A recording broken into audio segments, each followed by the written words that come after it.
Welcome back. So we just left off with chapter 3, and he just discovered some pretty interesting things after he ate that piece of chocolate. And he had an interesting morning in his house, and his mom is just feeling on top of the world because he has been so agreeable and willing to eat anything that comes to his plate. Today we're going to be looking at chapter 4, and I noticed that there's a picture here, and I'm not sure what that means. It's a picture of some gloves.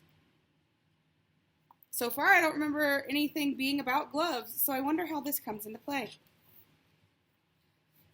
Chapter 4 reads, John had the bad habit of chewing things when he was thinking hard. This morning, he had several things to think about.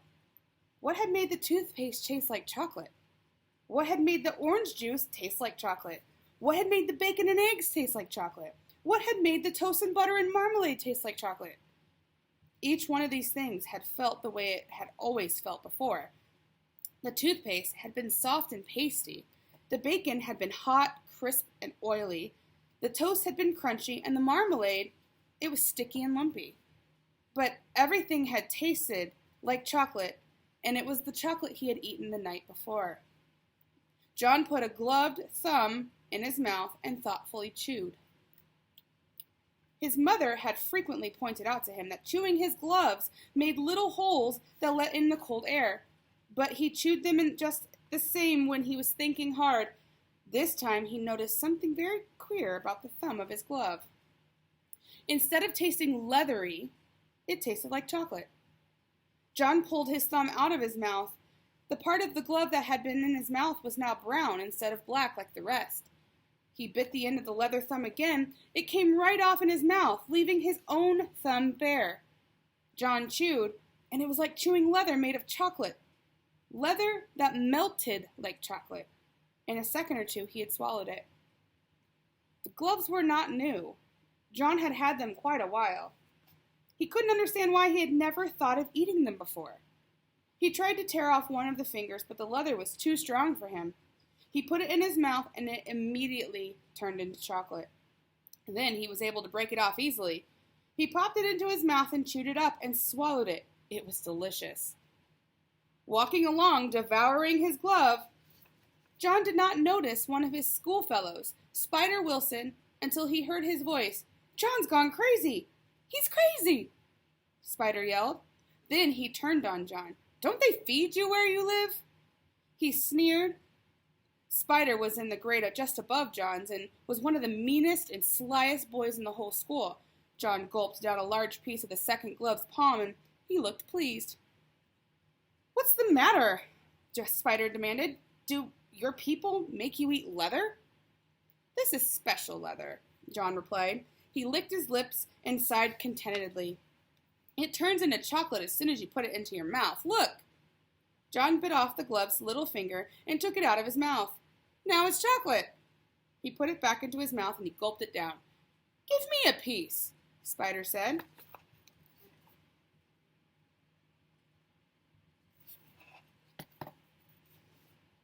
"Why should I?" John wanted to know. "They're my gloves." "Hand over a piece," Spider said. "Do I eat your gloves?" John asked reasonably. His mouth was full of chocolate. "Why should you eat mine?" "Those aren't real gloves," Spider said. "Whenever a person has candy, he has to share it with the others. That's the club rule." "What club?" John asked. "Never mind what club," Spider said. "But you'd better let me have some of that chocolate." Without waiting longer, Spider snatched what was left of the second glove. John was too surprised to resist, and he didn't want to anyhow. He had a feeling that he'd had enough chocolate for a while. He was getting a bit thirsty. Spider ran only a little way ahead. When he saw that John wasn't going to fight to get the glove back, he started to eat his prize. He stuffed the leather into his mouth and he took a big bite. Spider stopped short in his tracks. He frowned, and bit deep into the leather again. Disgusting. It tasted worse than just leather. It tasted like leather in which a boy had made mud pies and snowballs and patted old dogs with. John thought perhaps he might be getting late for school, so he started running. He left Spider Wilson spitting the soggy remains of the glove into the gutter. Still giggling to himself about the defeat of the enemy, John walked between the great stone pillars at the entrance to the school grounds. He had gone no more than halfway to the main building when he heard Susan Buttercup calling him. She was standing near the jungle gym with some of her friends. "I've got something to show you, John," she shouted. As she came running to meet him, he could see she was waving something in her hand that flashed as it caught the rays of the sun. It was a silver dollar. It's a birthday present," she explained, showing him the dollar. "Isn't it beautiful?" The sight of such wealth made John forget the triumphs of his own day. "It's a good present," he said. "Are you sure it's made of silver, though?" "I once got a whole bag of gold coins in a Christmas stocking, only they were chocolate coins covered in gold paper." "Of course it's real, silly," Susan said. "My daddy said so. You can feel it if you don't believe me." She handed him the coin. John looked at it suspiciously. "All right," Susan said. "Then bite it if you think it isn't real. Go on, bite it." He's gonna bite it? Is that something that he should do? John felt rather silly. "I can see it's real now," he said. "I don't have to bite it." "But I want you to," Susan insisted. "You weren't sure. Well, make sure. That's what they always do on television. When a cowboy wants to make sure a dollar is real, he bites it." John put the dollar about halfway into his mouth and then reluctantly bit it. His teeth went right through the coin. The part that had passed between his lips was hard but sweet chocolate.